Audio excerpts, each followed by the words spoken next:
Hello, I'm Brittany, and today I'd like to share with you my experience with the entire May Lindstrom skincare line. So, when I first discovered May Lindstrom, I had just finished crawling out of the very deep rabbit hole of Biologique Recherche. I had explored most of the Biologique Recherche product line, and they had recently reformulated many of their products. And many of the reformulations just weren't agreeing with my skin, and I think my skin either reached a plateau or the new formulations just weren't effective for me. So I was on the hunt for another brand.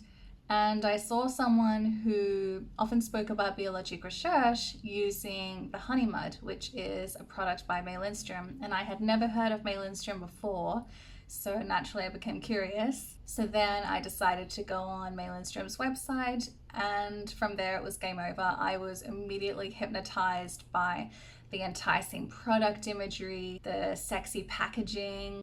The website's imagery is just so inviting. She's really done a good job at presenting the brand and making it so aesthetically pleasing. And I love that her brand stands for using really fresh ingredients at their highest potency. So over a year ago, I purchased her chocolate box, and this was my gateway drug into May Lindstrom altogether. The chocolate box just contains these deluxe sample sizes of each product, and I was just absolutely ecstatic to receive it. I was just smelling everything and couldn't wait to try everything on my skin. And I thought I had landed on some huge skincare secret. I was just absolutely in love with the brand and everything it stands for. I was watching all of May's videos, finding everything I could about May. It is a bit embarrassing to admit now. I just became so smitten with her and her brand. I needed to know absolutely everything. And when I first used the products in the chocolate box, everything seemed to work really beautifully. My skin was so soft and I didn't have any reactions. And I thought, oh, I just love everything. So inevitably, less than 2 months later, I owned the entire line. Let's talk about the packaging for a second, because it does need to be acknowledged. It is made of a violet Miron glass, and this is not only aesthetically pleasing, but May uses it specifically to protect what is inside the bottle or jar, as it does block out UV rays and light. May does use natural organic ingredients in her products, so making sure that the products stay as fresh as possible is a high priority to her. She really does make sure you're taken care of from every angle. I have to say that May Lindstrom Skin offers the best customer service out of any company I've bought skincare from. It's really fantastic. They respond quickly and they really want to make sure that you're well taken care of. So the first product we'll talk about is the Honey Mud. This is an enzyme and acid facial pudding. This has such a gorgeous texture. It's like really thick and succulent. It smells like chocolate. It's really a delight to use on the face. Unfortunately, I didn't notice any payoff on my skin. I know it works a lot for other people, but for me, it was just a fun product to use, but it wasn't necessarily effective. I didn't notice any exfoliating benefit. I think this product is best used mixed with her Clean Dirt, which we'll talk about in a moment, but by itself, I think it's okay. I don't think it's a terrible product, but unfortunately for me, it just didn't deliver on its claims. This was mainly just an aesthetically and texturally satisfying product to use, rather than something that was effective for my skin. Next, we have the Clean Dirt. This is a brightening exfoliant treatment. I fell in love with this product when I first used it because it gave me what felt like brand new skin. My skin felt unbelievably soft, like velvet fabric. It was just so lovely, and it just felt so addictive to touch. So I had to resist using it more often. I did use it around once a week. I really enjoy combining this with the Honey Mud. On its own, it was definitely too abrasive for my skin. It just left my skin so red, and that was not fun. And I would be pretty gentle while using it as well. I did it exactly as May directed. I do think this product has the best value out of all of the products in her line because you get a lot of product. This is all just powder and you mix it with water until it forms a very mousse-like texture. I wasn't so keen on the smell of this product. It smells vaguely gingery due to the ginger in there, but to me it smells too much like baked goods for me to really enjoy it, for it to feel like a spa-like experience. However, I know many people do love the scent. The one thing with May Lindstrom products is that they are very heavily scented. She does use natural ingredients to create that scent. I have a pretty lousy nose, and even for me, the products are very strongly scented. They not only smell quite strong when you apply them, but the smell does linger. So that is something to be mindful of. After using this product for a long time, I did experience a reaction to it, so I stopped using it on my face. Now I use it on my body as a body scrub, and that's fine. It is very messy to use. May always advises to use this in the shower, but even when I use it in the shower, my shower is a huge mess after I use it. So you do need to consider if you enjoy applying products like this, where you pour it into your hand and add some water and mix it, and be prepared for powder to be everywhere. Next, we have a Blue Cocoon. This is a highly coveted May Lindstrom product. It is very well known among the skincare community. This is her Beauty Balm Concentrate. I have seen so many people fall in love with this product and rave about it, and I know many people use it for years and it really works for them. For me, I really enjoyed using this product for the first 2 weeks. This is a beauty balm that melts upon contact with your skin, so you can take a lot of time to massage this in. It claims to help with redness, which is one of my main issues with my skin since I have type 1 rosacea. However, I found this had the opposite effect on me. I was always so much redder after using it. I tried using more, I tried using less, I combined it with the youth dew. No matter how I use this product, I experience some sort of reaction to it. It does feel really nice under the eyes. I thought I would try it as an eye cream, but I got so many little red dots under my eyes, so unfortunately that didn't work. It has a very distinctive smell. I think it's one of those you either love it or hate it smells. I loved it in the beginning and now I can't stand the smell. I really wanted to love this product. I was so excited to use it. I really enjoyed massaging it into my skin. However, it just never sunk in. My face would be sticking to my pillowcase whenever I use this without fail. So I found it just really sat on top of my skin.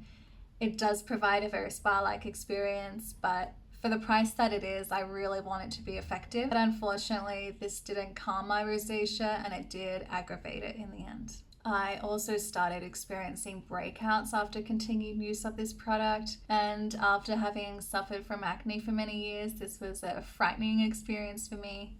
You know how it is if you've had acne and you don't anymore, you're at the other end of the tunnel and then you see a breakout emerge, you instantly go into panic mode. So then I just started using the remainder of the product on my body.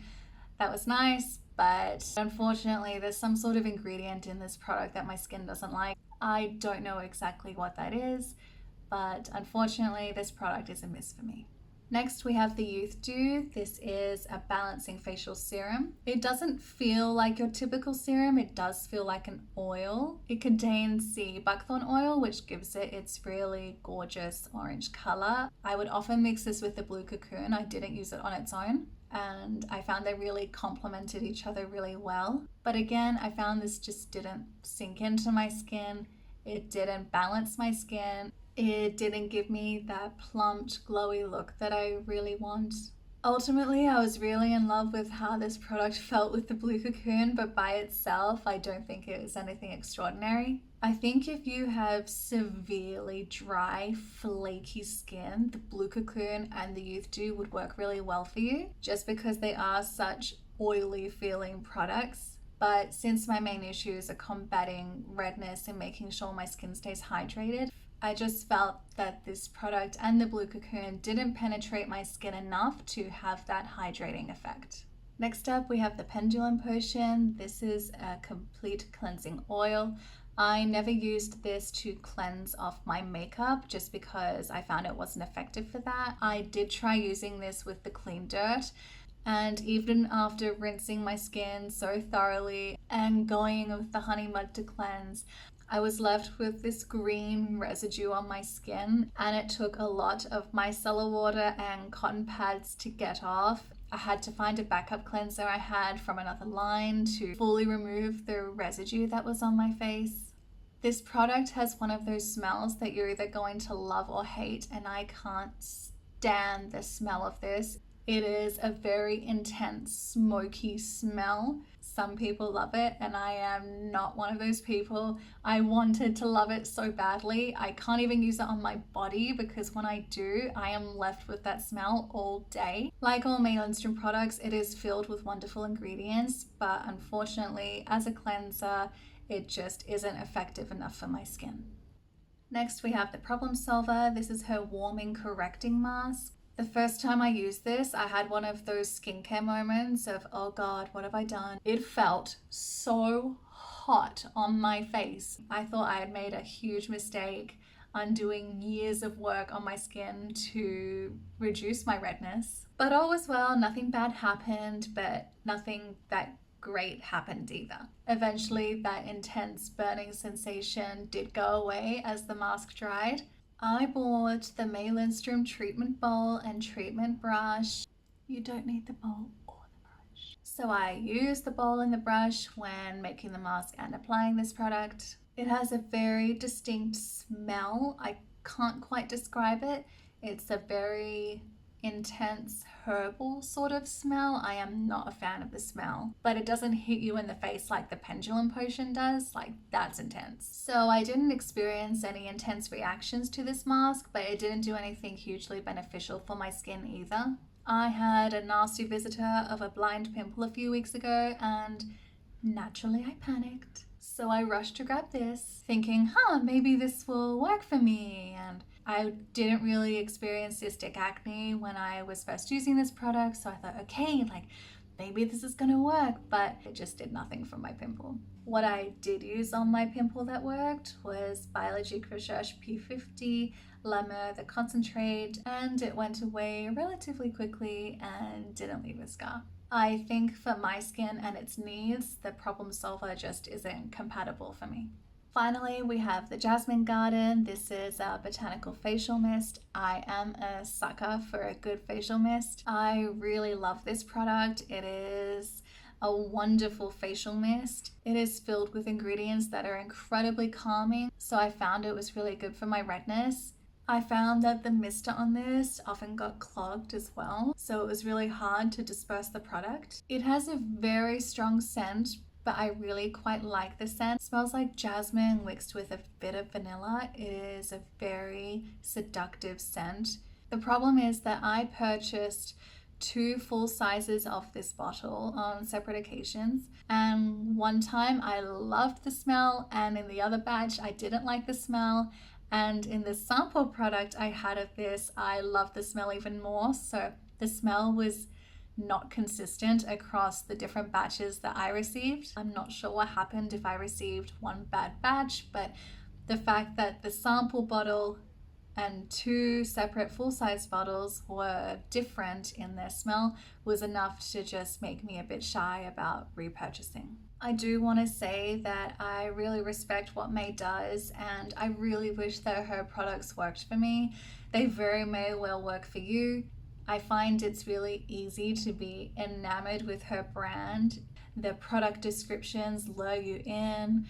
Everything being so fresh, you think you are giving your face the absolute creme de la creme. And I was so excited to receive her products in the mail each time they came. You bet I was checking my DHL tracking number so obsessively. Like, I was so excited. I think everything May's doing is really brilliant, and I really appreciate that she's doing her own thing. It's a really curated collection. She doesn't feel the need to add a million products to her line. I think the main mistake I made with this brand was that I fell in love so hard and so quickly with the line that I didn't even stop to think about what product would be good for my skin type.